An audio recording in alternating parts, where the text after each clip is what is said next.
So I'll tell you, the things they want to talk about, the things I want to talk about are kind of crazy. It's stupid stuff in Jeff's head for 200, Alex. What are we talking about, Jeff? Dang. Oh, I want to tell you what we're talking about. It's been hours and 13 days since you took your love away. You guys, I'll go out every night and sleep all day. I'm a big fan. This is Since you took your love away. Milwaukee music, all of it. Fox Menagerie, but they kill it every time. I can see whomever I'm to. I really enjoyed that too. So check them out, Fox Menagerie. Just wanted to get that started today. I saw that and said, well, we're going to keep going. Back on it. I'm feeling good today. Still wearing my Sammy Ray shirt. Whoa, look out. But I just wanted to, that just got me kind of inspired to keep going on this. And I got some feedback from some friends, and you guys are very kind. Just talking about things that, from a perspective of the Wisconsin musician, just, topics that we would run into, right? Any of it. I love it all. Just want to say again, great job, Stephen Cooper.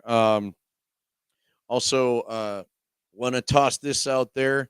I'm going to jump online and do a little research on this. A nice confident post out there by Dan Lepian, killing it. Did a new album, wrote or co-wrote most everything on the album. So check him out he's a big proponent of the idea of traditional country music and kind of going that route.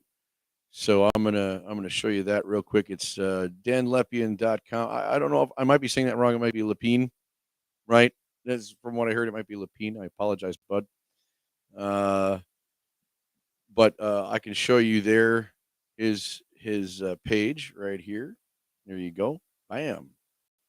Right on. So there you go, Dan Lepine. And he's telling you he's from Palmyra, Wisconsin. So check him out. Got new music. I'm going to go to his page right here with you as well, and we can promote that. This Cowboy's Coming Home is obviously the first shared single you see, and you can find him on Spotify, as you can see right here. Very nice, very laid out where you can find it. So there you go. New tracks, getting it done. This Cowboy's Coming Home, right where I'm meant to be. Better Buzz is, from what I'm hearing, is a favorite that does not get a whole lot of listens here. Y'all jump on that one from what I hear. And for you, I can. So Get It Done's getting the spins, but this Cowboy's Coming Home seems to be his new release here. So check out Dan if you get a chance to. We kind of want to do that here. I want to do that a little bit more, start kind of supporting that realm. My friend Alicia jumped out there with something that was a great post today. And don't mind my audio of everything playing in the background. I want to get that right. There we go. But Alicia is probably one of the better social media presences Alicia. She's one of the stronger social media presences out there for Wisconsin, I think, as far as artists are concerned. I may be zoned in on the country music side and some of the Nashville people that are Wisconsinites, but just she had a great post today about her hair. About she was just trying something new, and it just got me rolling right off the bat. So I think that was great. I'm kind of looking forward here. If you're wondering what the heck I'm doing, staring at the camera all funny, that's what I'm doing. I was hoping to be able to show you that post. I didn't get it right away. We'll move on. I got to talking last episode about the music industry and everything, and I veered away from other interests that I like sports, and one of them that's really getting me right now on the sports side of things. So I put that up there first. The Wisconsin Badgers boys or men's basketball team, sorry. Right now they're looking like boys. It's difficult to understand why. It could be because we've gotten used to just really great things from the basketball team over there and their consistency of being in the tournament as often as they have been. And no discredit, Greg Gardner's a great coach still. Um, but I feel strange about how that's going for him now. And it's kind of interesting to watch the facial expressions. I don't know if you guys do that when you watch sports, but I watch, the facial expressions and the sideline movements and things. And Greg's got a lot more angst this year than he's had in a while, but it's usually when everything starts going south and he can't solve it. I'm not sure if it's just this chemistry between the guys they have. They have one guy that has a star mentality, but tends to, right, not quite get their Hepburn Chucky. Love Chucky. Would like to see him involved. I tend to see him do a lot more by himself off the dribble than the team game that the Badgers have been over the years. Or at least, making a play when nobody else is making the play after they've gotten that opportunity. And another one too, Kroll to me is just not as strong as I think he could be. Uh, we've been known for having at least one big, if not three bigs, that could shoot from the outside, dribble, could plaster their game somewhere. And it's like he hasn't completely defined what his game is yet. He does a lot of interior stuff very well. He's tried to take the three, but he's nowhere near a Kaminsky by any means or anyone prior to that. I mean, Brian Butch had a pretty strong game as well. And I look at Kroll in the Brian Butch vein. So it's really hard to watch them not having that identity anymore. They still kind of do, but they're not. They want to be the scoring team, and that kind of takes them away from being the slow down team that they've always been. Uh, I've been okay with all of it. Yeah. uh, I've been okay with all of it, really. And I wonder sometimes what's going down if this could cost Greg Gard his job. Does that sound too panicky? Let me know in the comments if you can. I don't know. Maybe that sounds panicky. Um, I, does Greg Gard get a pass 1 year, goes to the NIT, and everything's fine? Maybe.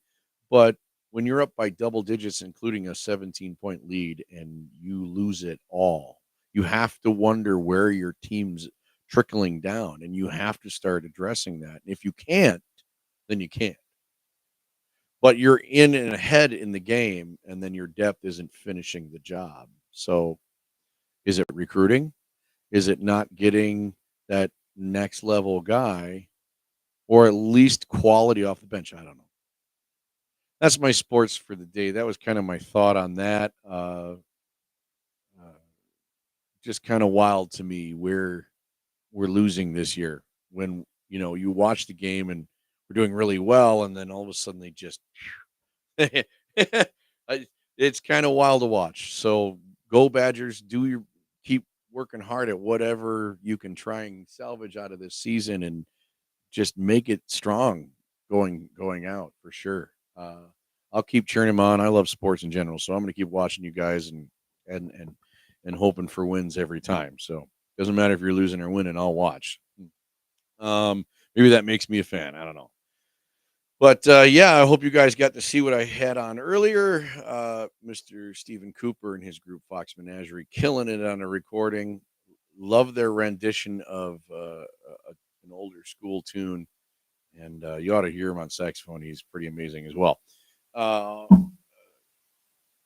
Talking about friends in the industry, we were talking about things we run into, and I was on the venue kick for a while there, and There's examples of really good venues. I know one of the things I talked about was ideas of how to expand media. We were talking about media in that whole thing too, of how that's supposed to benefit this.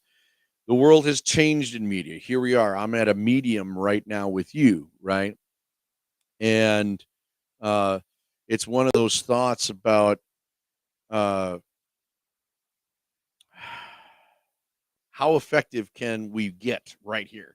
I've said this, I think, last year on a post, but it's one of those things where now we're on the information superhighway, and to focus our information to the places it needs to get is, it's going to come down to paid advertising and sponsorship towards directed places, I think. So, if I'm going to put an ad out for watching my show here, I want to direct it towards people from Wisconsin, probably in an age range, not sure about that, but hopefully so far I've had a good number of friends jump on, and they're pretty specific. I'd love to see double digit numbers when I do a show, because I'd want your feedback. I want your feedback regularly. So if you watch this, toss your feedback in there. I will bring it back up again, and we'll keep talking. We need more shows of people just talking to each other, sharing information.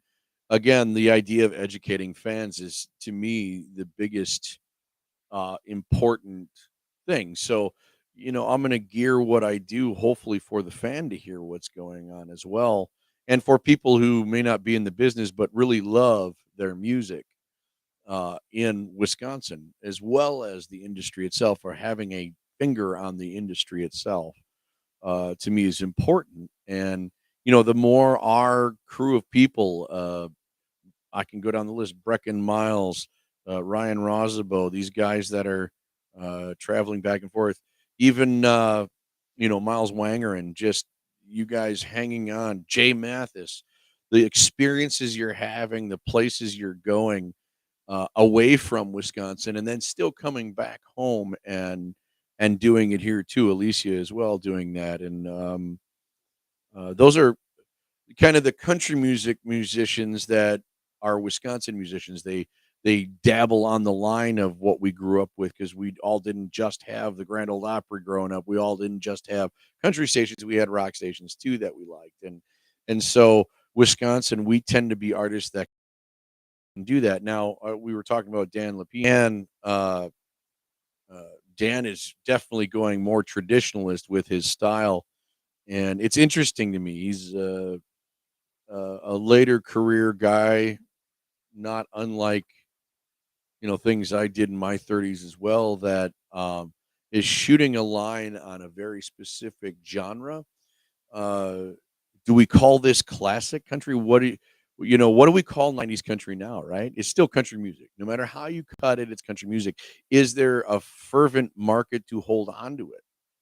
Uh, the age range that listen to some of it may be going, and we find ourselves confused on, we're going to be traditionist, outlaw, whatever we're going to be, and that's been written already, right? So I definitely want to see success for what Dan's doing. And if you're a listener, and that's all it takes is a listener that enjoys what they're hearing and buys it. That's what matters. So, fans, this is for you. This is an employment to you. Get out there, buy the music, listen to it. If you live it, go support it. That's the only thing that goes there. And if there's a genre, maybe we'll pop up more artists that do that style. Is it tougher? Probably. There was a lot of marketing that went behind a lot of the 90s country, and it was uh line dancing was a big one. And you still can get that to this day. It's not in the same vein. What we ran into in a short period of time with line dancing was, it was fun, it was exciting, there was young people doing it. And then as the years went on, it started becoming something that was light aerobic, and we started getting a later age group of, a lot of times, women, some men, that would get into it. And what we found was like a generation of people that were getting notes from their doctor saying, you need to go to the gym. And they were like, I can't, not going to pay to go out to a gym. I'm not going to, but you need to get your cardio up and you need to, and they would do it socially and they would join these line dance groups or they would go out and want to line dance. And we started getting notes at the stage back in the day in the 90s. We started getting notes from the stage about, could you play this song, and this song? And it was very specific. And they were mad at you if you didn't have that on the list. Yet we had line dancers that could pretty much do a line dance or a full country style dance to just about anything you played, as long as you played a good rhythm. And so what I found as an artist was, what matters the most? Solid drums. A solid drummer that played most of the time, 90% of the time, they played to a metronome. If they didn't play to a metronome, they were an amazing drummer. They were their internal clock was amazing. But if you could get consistent beat for those people, it didn't matter what you played, as long as it was consistently strong beat and something they could really delve into their dance, they would find a way to dance to it, and they loved it. So it doesn't matter. You don't have to cater to anyone. I just advise you to have your beat on and your quality on, and you'll make anybody happy as an artist, right? You really can. And if you've got that extra something, whoo, you can cook it, right? And I remember judging a country week uh, on a local cable station. And this local cable station was in Watertown. I was lucky enough they asked me to be a guest judge out at Buzz Bar for the Watertown Idol. And Nate Morales was out there, who was with Oil Style Scratch. He started a group called Oil Style Scratch. It was a renowned group as it went. I'm actually working with a couple of his buddies now. And he had an it factor to him. I know my good friend's daughter, Leroy, the drummer, Leroy Zimdar's, his daughter, was very good. She was kind of one of the favorites in the whole thing. She ended up doing the Nashville run and the whole 9 yards as well. Uh, and got married and has a very happy life from the way it sounds. Was very proud of that situation for him. I was in the middle of the top 10 people, so it wasn't crucial necessarily that one person was going to go.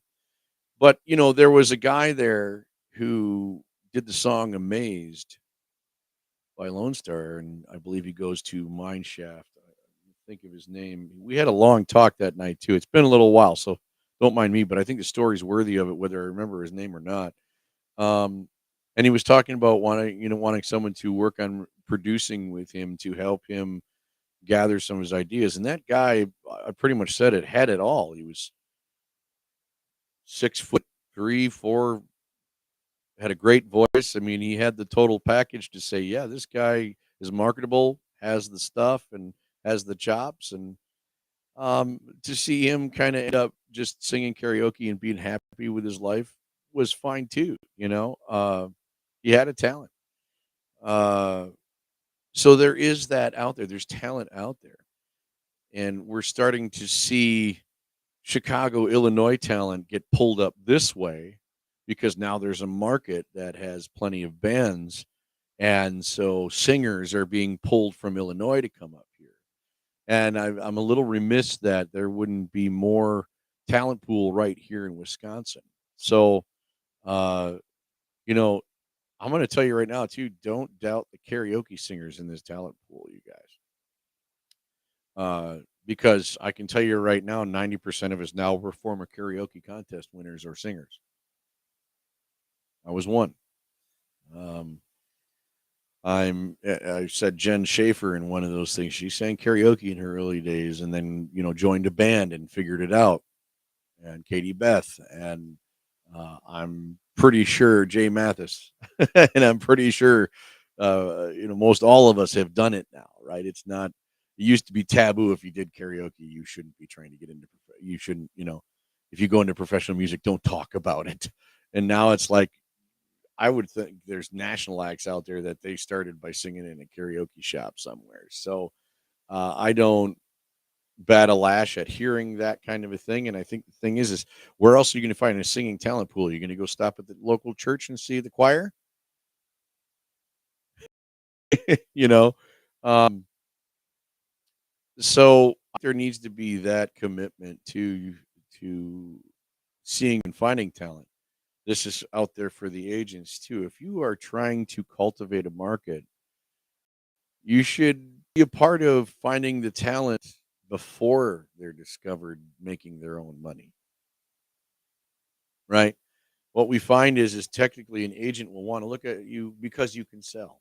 Because you already can sell, it's not a record label type deal. We're not out there with people that there's a record label looking for talent and we're going to scoop you up and put you in.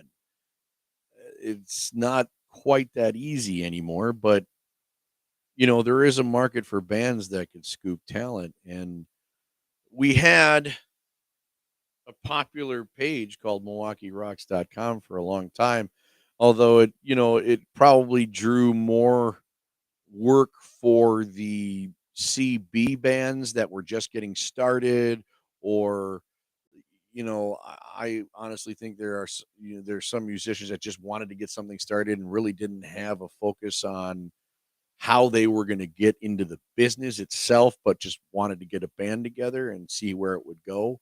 And so you got a lot of that where there was activity, but it wasn't making noise in the industry itself. They were, not quite getting over the hook of getting bookings and being a regular thing.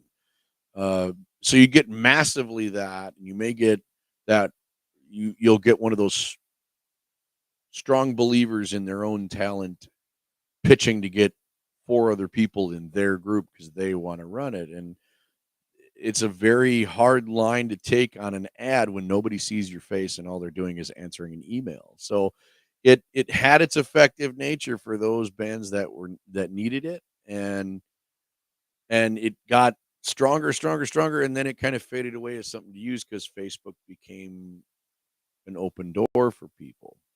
So Facebook kind of widened out with enough people on it that it was a community with Messenger that you didn't need to just email somebody off of an ad anymore. Um, but it was nice with an ad to see a billboard of musicians. That's it. And we can kind of do that with Facebook. I see apps upon apps. I had my father-in-law's brother talk to me about working on an app that would help artists. And the hard part for me is we had 3, 4 apps doing the same thing and already doing certain things like what they were talking about, that their market of competition was going to be high. And it was going to cost them an advertising market probably as much as it would to get started and even get noticed. It would have been a situation where you'd have to put up $1 million ad at the Super Bowl to think anybody was going to figure out who you were and if it was going to work. And it was hard for me to say, yeah, let's do this. I think it'll work great for me. Also the idea of cultivating material, you've got, I'll toss it out again. You got Dan, you got Alicia, you got Jay, who are spending their own hard-earned money to produce their own stuff. And there are a few very talented engineers and producers locally, but I think reputation-wise, uh, there's not enough known about the ability of some of these guys. So there's a question for you guys. We finished our first 20 minutes. Let me give you a moment, take a break, because our first 20 minutes is done, and we'll come back to that. So you're watching DAHL Media, and what are we talking about, Jeff? So I'll tell you, the things they want to talk about, the things I want to talk about are kind of crazy. It's stupid stuff in Jeff's head for 200, Alex. What are we talking about, Jeff? Dang.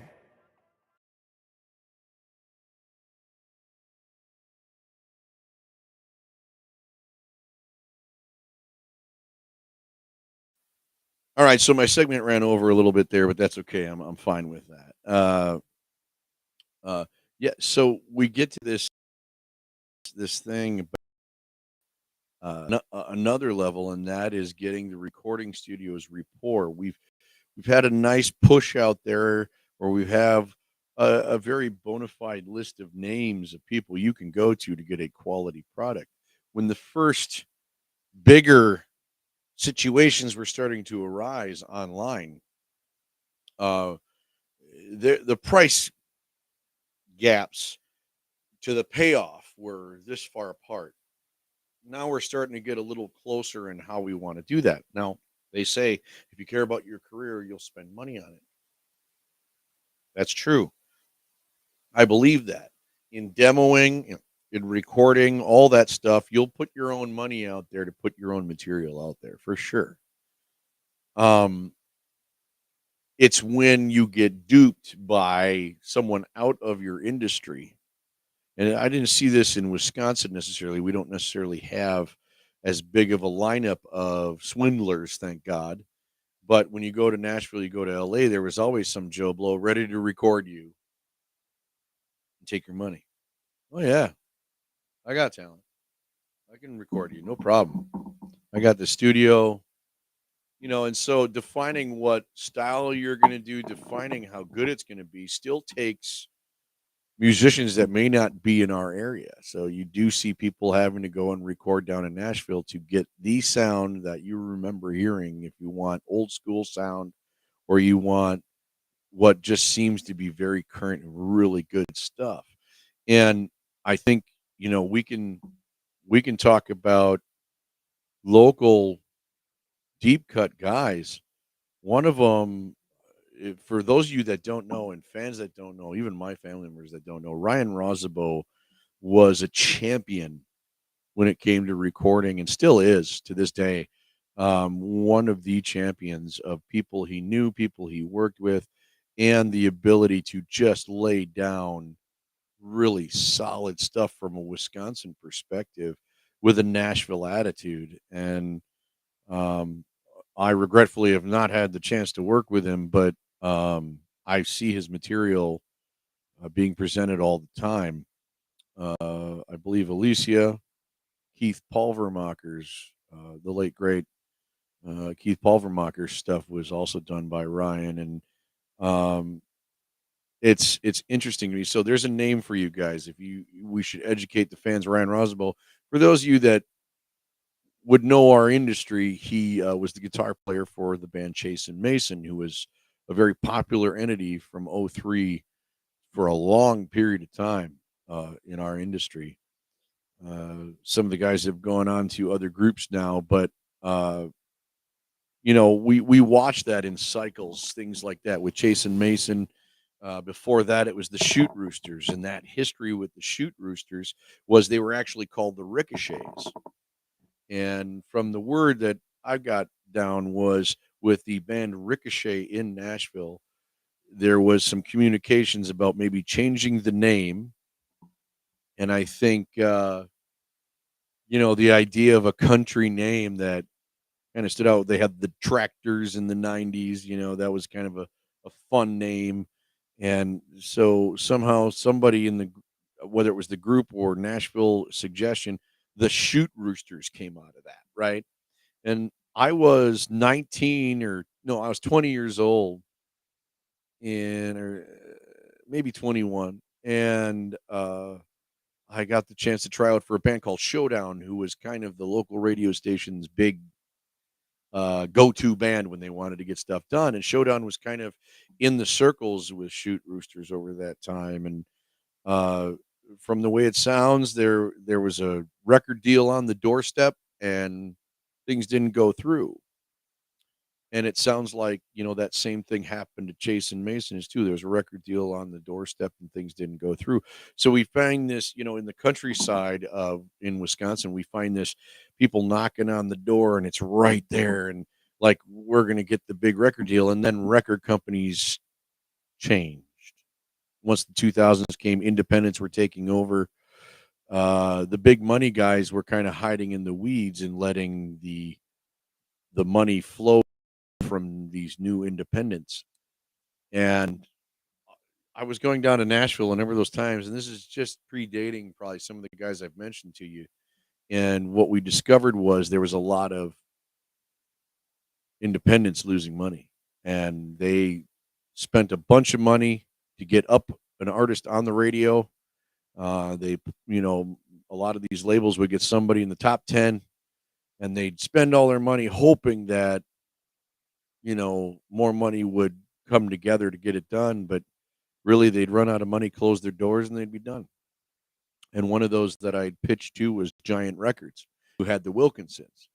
And I was hoping to hear from them back in the day. And I went over to Sony, and that was through a recording that I had done out in Knoxville. And Sony gave me an email.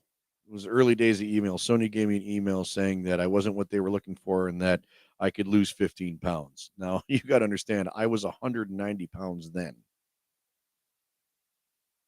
I was pretty light for a guy who was 5'11". And now I'm 240. And I see plenty of big men doing their thing. So I was kind of remiss on what they were actually trying to say to me. I'm sure it was, you know, experience. It was, you're not in the circles with us down here in Nashville. So Nashville became a brotherhood that if you weren't down there working your craft and they didn't see you in front, they didn't want to use their time on you yet. And so I wanted to try and do something where you'd make, you know, they were saying, be a big fish in your place and then come down here and pitch it. So I was doing kind of that thing too, trying to somehow get into the big fish market. How do you do that, right? Well, I was lucky enough that there wasn't a lot of bands, and some of the bands were turning over as far as age and as far as direction.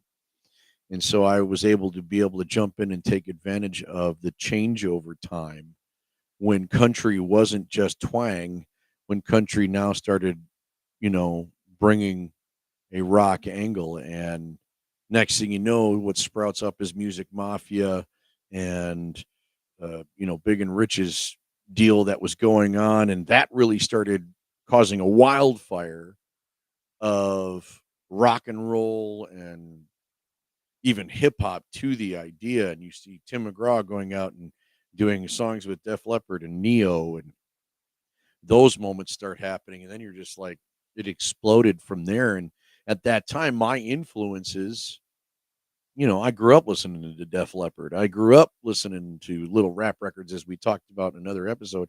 So that was the thought process, right? So all that stuff going on, what Nashville had was all these independents that were losing money. And what we started discovering was guys would come up here, do their radio tour. Wisconsin, with all the country music festivals they've had, and now Colorado, Arizona's going crazy with them now. We're starting to see these festivals pop up in different states that are multiple Country Thunders, multiple of this, but yet now we lost Country USA, right? But we still have a good amount of different locals that started something that became basically a country fest type deal in a smaller vein, maybe. But, you know, we had big money advertisers really doing it for the past 30 years in Country Thunder and Country Fest up here. And the traditionals, the ones that believed in country music before any of those were around, Hodag, Porterfield, Country Jam is a younger one, but is still going strong out of Eau Claire as well. And I mean, think about it. Your market is Eau Claire and Cadott are not that far from each other, and yet both of those country music festivals can be successful. Kind of amazing, you know. So this is the knowledge I have, countryside. So I hope you don't mind me listening. That's what I'm talking about. But I get into those things about what was happening in Nashville, and those guys would. The deal was the record company would take interest in somebody and develop them, get them in, and what they would do is they'd make a record with them, and then they'd put them on the circuit. And the circuit was, we're going to take you to the radio stations, and you're going to do interviews at every radio station, and you're going to play 2, 3, 4 of your songs, or one of 2 songs each time. And so it was a great way to promote your new EP or CD or whatever you were making at that time. And I ran into a guy named Fisher Stevenson, and Fisher sounded like Keith Urban, had curly hair. He kind of was an Adam Ant looking dude, but really just he had a package going on. He was about 34 years old, and I was 32 at the time. And he came up. I ended up seeing him down in Nashville the year I did my album, or was touting to go do my album, uh, my third album, I should say. And he played at an event that had Marcel and Lady A was brand new. So Lady A was the feature that night in the Tin Roof, and Justin Moore, Fisher Stevenson, Marcel, and it was just I'd done a show with Marcel. The band did, the Wolfpack did a show with Marcel and Jessica Andrews, and so getting to meet him, I know Tracy Steffens from Great Guns got to work with Marcel and re-record "Country Rock Star," as a matter of fact, too. So Tracy Steffens from Great Guns went out and did the same thing. He went and spent his own money, worked with Blackhawk, worked with Henry Paul to do an album, and he bought into a number of tunes like I did too.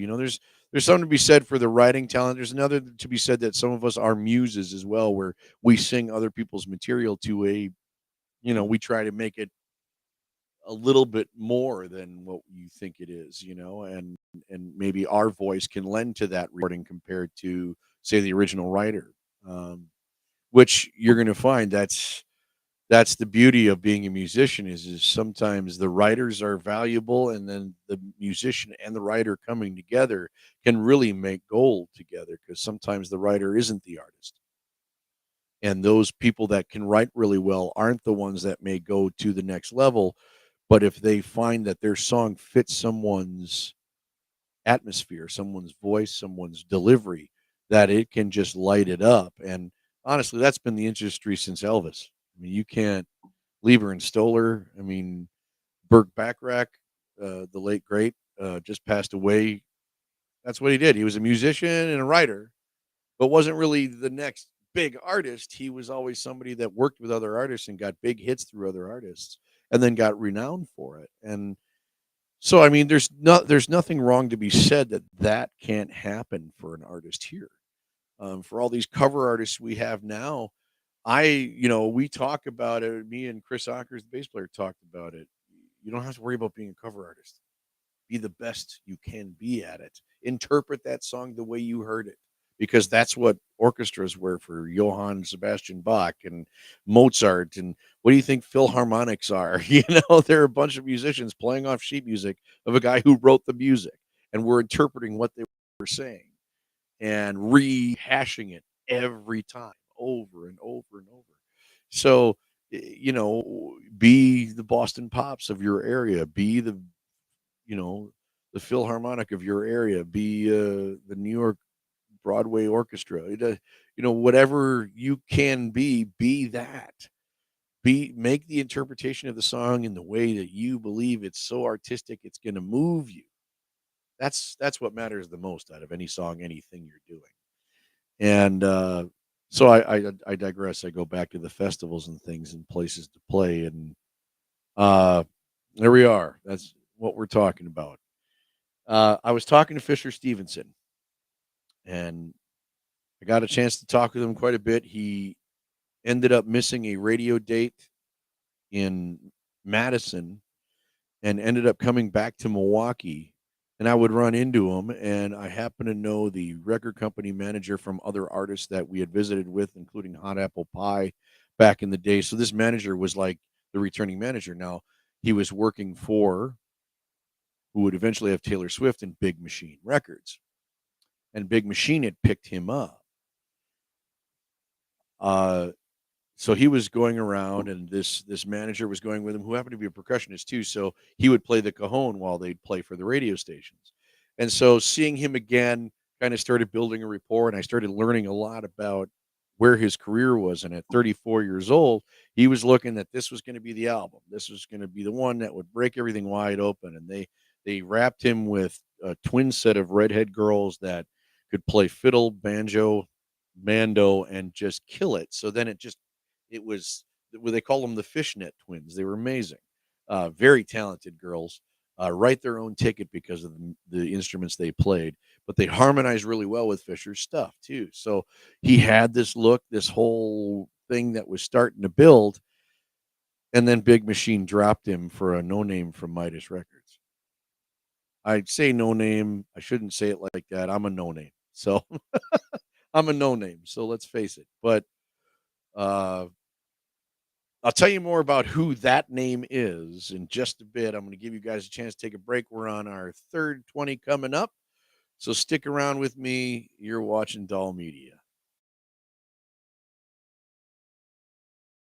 So I'll tell you, the things they want to talk about, the things I want to talk about are kind of crazy. It's stupid stuff in Jeff's head for 200, Alex. What are we talking about, Jeff? Dang. Hey, we're back. Hope you got that chance. It's my little station identification is what we call that now. The old TMJ days back in Milwaukee.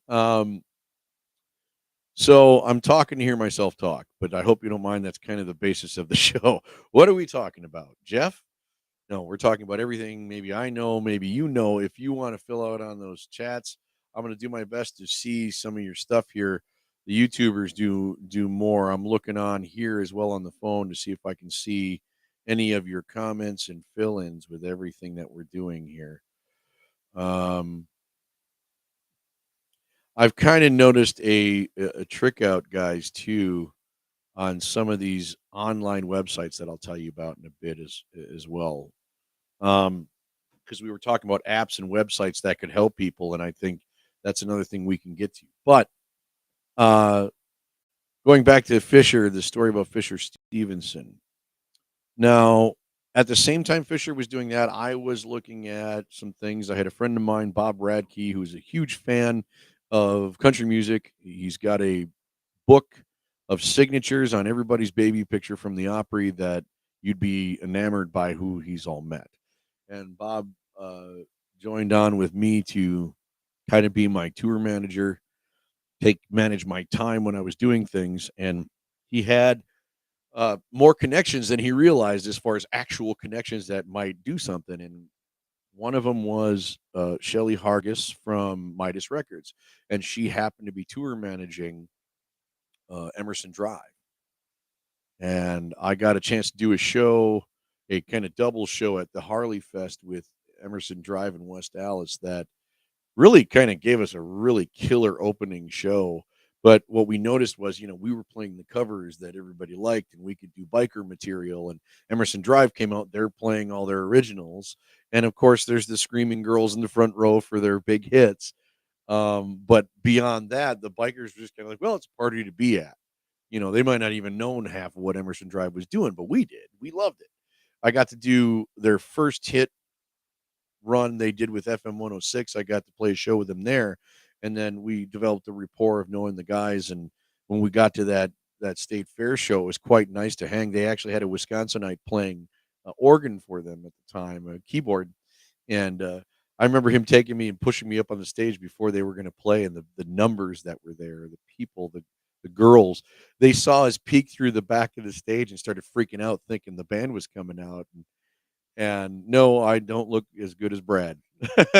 Brad was a good singing son of a gun. And, but, Shelly became kind of somebody we could talk to, and thought maybe if there was a way into the industry, do I go there? Do I talk to them?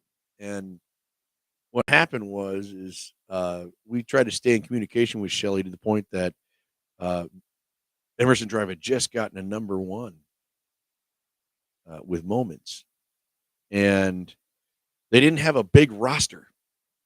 They were just going to sign Mark Chestnut as well, who was a friend of Bob's, and it was like, ooh, friend in the industry. Maybe, Mark's never seen me play, but actually, I think he saw me play acoustic before his show one time. But he's always he's always received me with open arms and talked to me about little things. And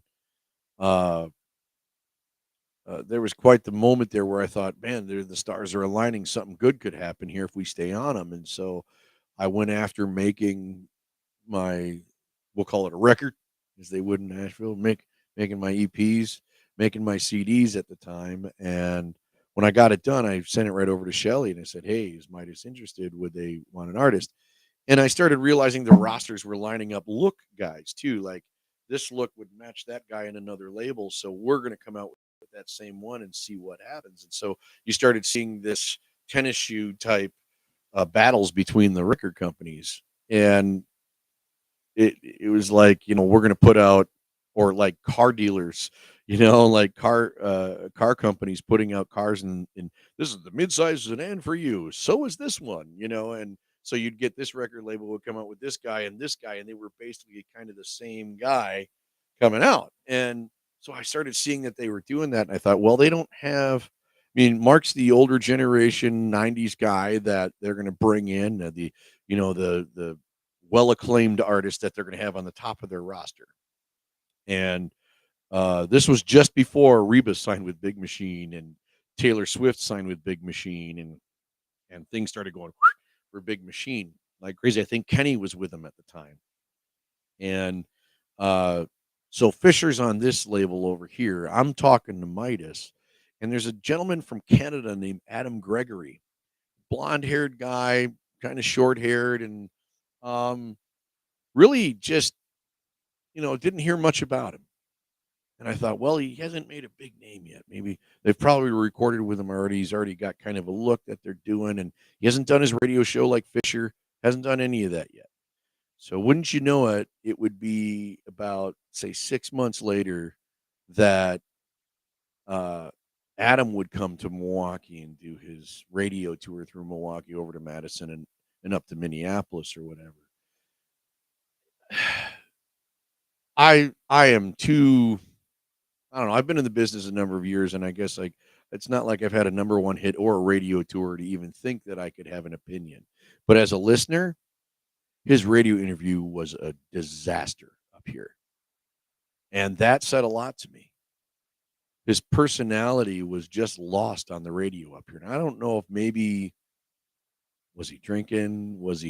No, I'm not going to assume anything. I'm pretty sure the record company had been pretty laced on what he was trying to do, right? Well, Midas, I believe, I think Midas had Whiskey Falls, or Curb had Whiskey Falls, is what it was. I think Midas did. And so you had two basically men groups going through Midas Records, Mark Chestnut and Adam Gregory. That's it. That's all they had for a lineup. And they had a few Christian artists and some girls that weren't quite being pushed out into the market yet. So I thought there's an opportunity here to maybe really garner a look, get a good album, and say, I recorded it. What do you think? You guys just want to put it under your label. And so I tried to go after that. And then what I found out is Midas ran out of money. Mark didn't sign. Emerson Drive went out the window, went back home to Canada, and Fisher would get dropped from Big Machine and would end up getting replaced by Adam Gregory. And it was like Big Machine decided to look at Midas Records and go, hey, thanks for doing all the work. We'll scoop them up for you now. And it was just like, man, that was such a reality hit. Like, bam, that's it. What are we going to do? Give me a second, guys. I've got to take a moment, and I'll be right back with you. So I'll tell you, the things they want to talk about, the things I want to talk about are kind of crazy. It's stupid stuff in Jeff's head for 200, Alex. What are we talking about, Jeff? Dang.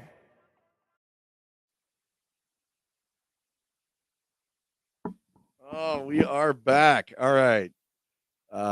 Shooting this, artists learn real quick. If you're going to shoot a studio at home, you're going to be up for that, right? You're going to be up for interruptions. Thanks for taking the time with me, you guys. So finishing my thought about Fisher. Fisher was a heck of a singer. And it kind of put a rattle in my head that I hadn't spent 10 years in Nashville like Fisher did. And like Luke Bryan did. And so the window started looking like a half-inch thick pane of glass that my head couldn't break open, much less think that I was going to crack the door open and talk to anybody. And so I started seeing that window kind of become sharper and harder to think I was going to make that through that, because you're looking at the law of averages of everybody who's signing in their abilities, and you're going, man, these guys are great, and they're dropping them. And so money was turning over in Nashville about 2008, and lo and behold, the world, right? Our whole recording world would kind of go. There'd be a whole turnover, and a guy named Scott Borchetta had Big Machine, so he became the big dog. And ironically, he's the brother of Mike Borchetta, who discovered Tim McGraw at Curb Records. So my world was all about Tim, and maybe Curb Records would be interested. And I was working with Trick Pony, who was under Curb Asylum.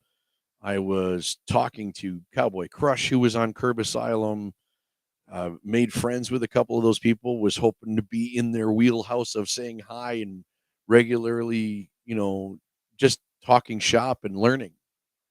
And without germing, without the term germing means, pitching your own material to see if you can make it, and hoping somebody above you will just give you a freebie. And it's very difficult to think that. So I've always kind of played the nice guy and not tried to make people do what they wanted. I had to make myself better. And so I thought, well, I'm later in my career, I'm spending the money, I'm making the best record I know how, and I'm going to go in there and find the person who I want to do it, who I think can do it the best. So I did a trip when I met Fisher in January of 2008, and I took Brian, actually rode along with me. Brian Balin, that I talked about earlier, rode along with me, and Bob came along, and we went down, and Brian did his thing, kind of wandered around town, played a couple of jams, and enjoyed the time there. And I was looking at studios every other day, trying to meet people and talk to studio producers. And the first guy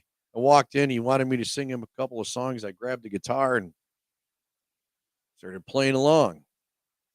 And he goes, "Yep, you're great. We're going to find you a $40,000 microphone and 3 of the best songs in Nashville, and we're going to record these suckers. You got talent. We're going to make something happen." And I was kind of like, at first you're thinking, there's the blow of steam. You're like, yeah, all right.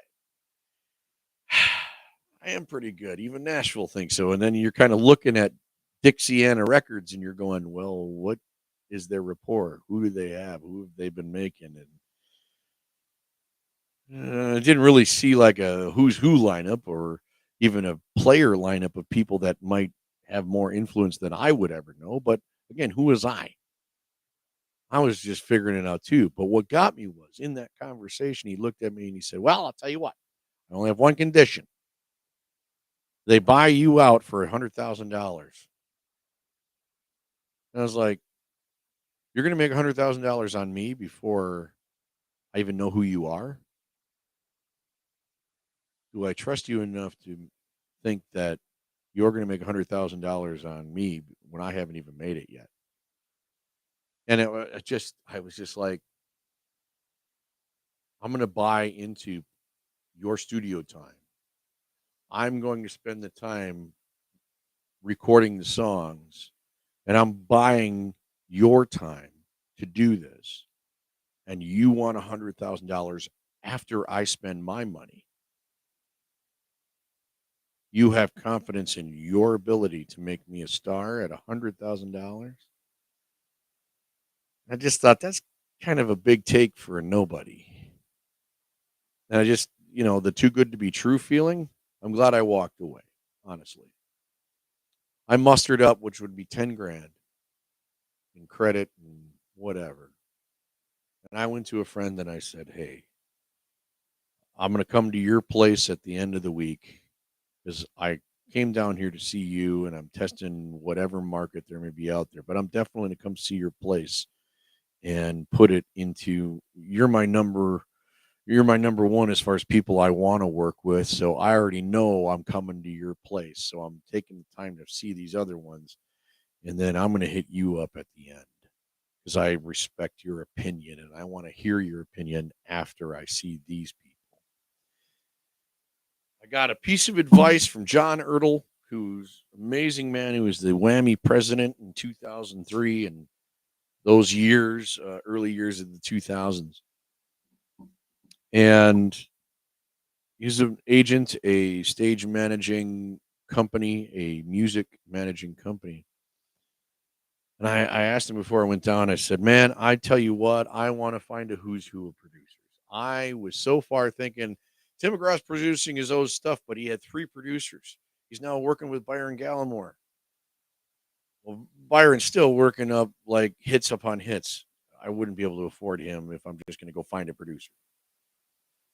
Well, then what about the guy that they replaced with Tim that was on the good records ahead of time? James Stroud. I thought, that's who I'm going to call. I'm going to call James Stroud. He's not working right now, or at least not on the majors.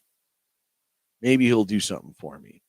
So my thought was go after a name that I know can put quality out, and maybe we take a chance and spend money on this guy, and maybe he'll produce a record with me that can be something amazing.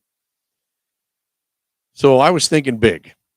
I thought, yeah, but I don't have that kind of money. And if I was going to ask for that money,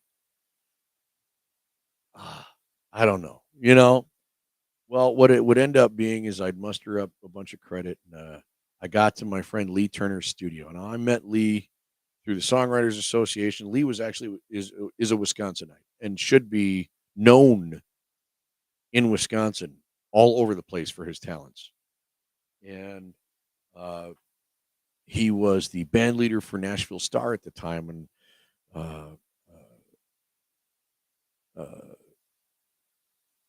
I got a chance to go with some friends to the Writers Week, and they were shooting the show. And I had been in one of the rounds, and the girl who was basically third place that year, Nicole Jamrose, was in line with me in Chicago, and we got to talking quite a bit. So I knew a number of the people. That was the Chris Young year, if you remember correctly. And Chris would end up winning, and we all knew it. I mean, the guy had 10,000 followers on Facebook before he even knew what Facebook was. So he had built up a following so big already that you knew, like Nashville Star, he was going to get the most votes online. He was going to get the most rapport because everybody knew him.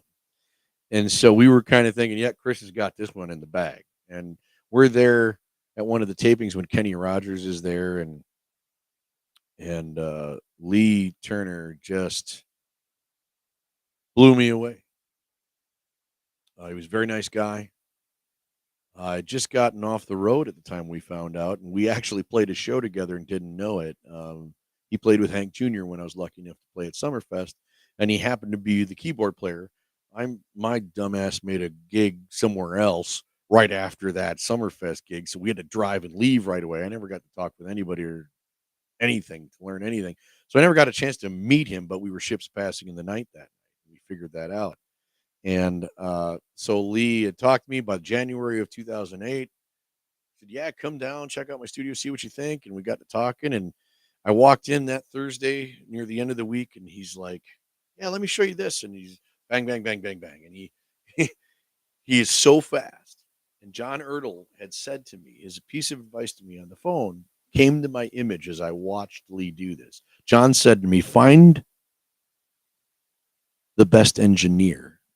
Find the guy that worked under the producers, because that guy learned all their tricks. That guy knows exactly what a producer's ear is looking for. And if he's a good engineer and can anticipate what the producer wants, he's doing all that work. He says, find that guy. Don't spend the money on a guy who's got a name when the guy who worked under him has the knowledge too. I thought that was quite unique advice. It was so true. Well, when I saw Lee do what he was doing, I know he's been in a number of recording studios, working with many producers. We come to find out, it was Kevin Sharp he was playing for, and who had a number one with Nobody Knows It, and so it was just, that's what we're doing. And he went through and found this stuff unlabeled. He found where the lead guitar was. He found the lead vocalist. I want you to hear this and what I'm doing here. And wasted no time moving around on his board to find you what you were trying to hear and do. And to me, that was the epiphany of who I was going to work with to make an album. And somehow we did it in a short period of time. That story coming up. We're finishing the third 20-minute session. Thanks for listening to me. Like and subscribe if you can out there on YouTube, and of course here on Facebook if you can. Follow me there and on Instagram. So until then, we'll get another episode coming. You've been watching. What are we talking about, Jeff? So I'll tell you, the things they want to talk about, the things I want to talk about are kind of crazy. It's stupid stuff in Jeff's head for 200, Alex. What are we talking about?